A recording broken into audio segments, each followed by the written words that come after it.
அண்மை செய்தியை பார்க்கின்றோம். செங்கல்பட்டு மாவட்டத்தில் இருக்கக்கூடிய கிடாம்பாக்கம் பேருந்து முனையத்திலிருந்து கோட்டையை நோக்கி முற்றுகையிட புறப்பட்ட மாற்றுத்திறனாளிகள் அங்கேயே வைத்து கைது செய்யப்பட்டிருக்கிறார்கள். பல்வேறு கோரிக்கைகளை அவர்கள் முன்வைத்து கோட்டையை முற்றுகையிடப் போவதாக அறிவித்திருந்தார்கள். தற்போது அவர்கள் கைது செய்யப்பட்ட விவரம் தொடர்பாக கூடுதல் தகவல்களை களத்திலிருந்து நமது செய்தியாளர் சக்திவேல் தர கேட்கலாம். சக்திவேல், இப்போ இந்த மாற்றுத்திறனாளிகள் கைது, காவல்துறை நடவடிக்கை தொடர்பான விவரம்.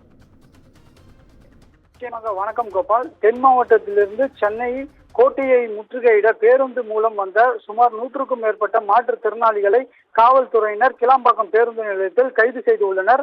மாற்றுத்திறனாளிகளின் உதவித்தொகையை உயர்த்தி வழங்க கோரியும் 100 நாள் வேலை திட்டத்தில் மாற்றுத்திறனாளிகளுக்கு வழங்கும் திட்ட அளவினை 105 நாட்களாக உயர்த்தி வழங்கவும் நிலுவையில் உள்ள சம்பள பாக்கியை வழங்க கோரியும் இன்று சென்னை கோட்டையை முற்றுகையிட விழுப்புரம் மாவட்டத்தில் இருந்தும் திண்டுக்கல் மாவட்டத்தில் இருந்தும் சுமார் 100க்கும் மேற்பட்ட மாற்றுத்திறனாளிகள் பேருந்துகள் மூலமாக சென்னை கிளாம்பாக்கம் மாநகர பேருந்து நிலையத்திற்கு வருகை புரிந்தனர்.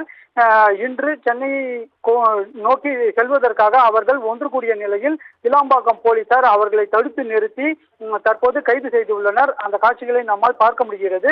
கைது செய்துள்ள மாற்றுத்திறனாளிகளை சென்னை அடுத்த முடிச்சூர் பகுதியில் உள்ள சமுதாய கூடத்திலும் தங்க வைத்துள்ளனர்.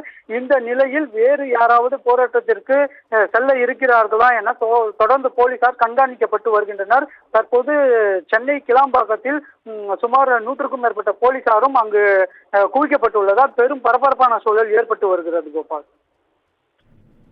நன்றி சக்திவேல். அண்மை விவரங்களுக்கு நன்றி.